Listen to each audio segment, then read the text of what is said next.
தமிழக வெற்றிக் கழகத்தினுடைய தலைவர் விஜய் அவர்கள் எஸ்ஐஆர் என்று சொல்லக்கூடிய சிறப்பு விரைவு திருத்தம் குறித்து ஒரு காணொளியை இன்று வெளியிட்டிருக்கின்றார். அந்த காணொளியில் சில ஐயங்களையும் அவர் குறிப்பிட்டிருக்கின்றார். அந்த ஐயங்கள் என்னவென்று பார்ப்போம்.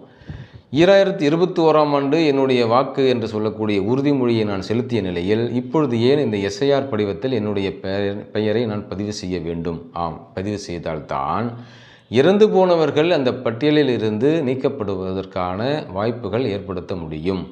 அடுத்ததாக 30 நாள்களுள் இந்த பணி மேற்கொள்ளப்பட்டு விடுவதற்கான வாய்ப்புகள் உள்ளனவா என்று கேட்டிருக்கின்றார்.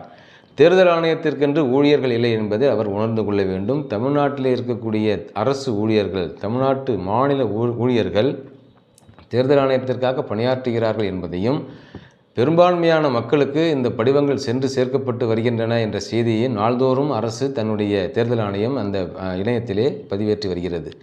மற்றொன்று, இந்த தங்களுடைய கட்சியினுடைய தொண்டர்களுக்கு மட்டுமே அந்த படிவங்கள் கொடுக்கப்படாமல் புறக்கணிக்கப்படுவதாகவும் ஒரு இல்லாத ஒரு தோற்றத்தை உருவாக்குகின்றார் விஜய் அவர்கள்.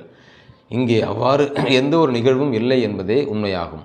அடுத்ததாக மற்றொன்று, இந்த இணையத்தில் சில குளறுபடிகள் இருப்பதாக குறிப்பிட்டிருக்கின்றார். இணையத்தில் ஏற்பட்டிருக்கக்கூடிய குளறுபடிகளை யார் வேண்டுமானாலும் தேர்தல் ஆணையத்தினுடைய அந்த இணையதளத்திற்கு முறையீடாக கொண்டு செல்லலாம்.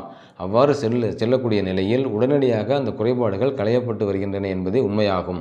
அண்மையில் கூட திராவிட முன்னேற்ற கழகத்தைச் சேர்ந்த டிஆர்பி ராஜா என்ற மக்களவை உறுப்பினர் ஒரு குறைபாட்டை அங்கே சுட்டிக்காட்ட உடனடியாக அந்த குறைபாடு களையப்பட்டது என்பதை அறிய வேண்டும். அடுத்ததாக, இந்த குளறுபடிகள் எல்லாம் ஏதோ இப்பொழுதுதான் ஏற்படுவது என்பது போன்று ஒரு தோற்றத்தை ஏற்படுத்த முயல வேண்டாம். மிக எளிதாக இணையங்கள் முழுக்க ஆயிரக்கணக்கான காணொளிகள் காண கிடைக்கின்றன. இந்த படிவங்களை எப்படி நிரப்ப வேண்டும் என்பது குறித்து. மேலும்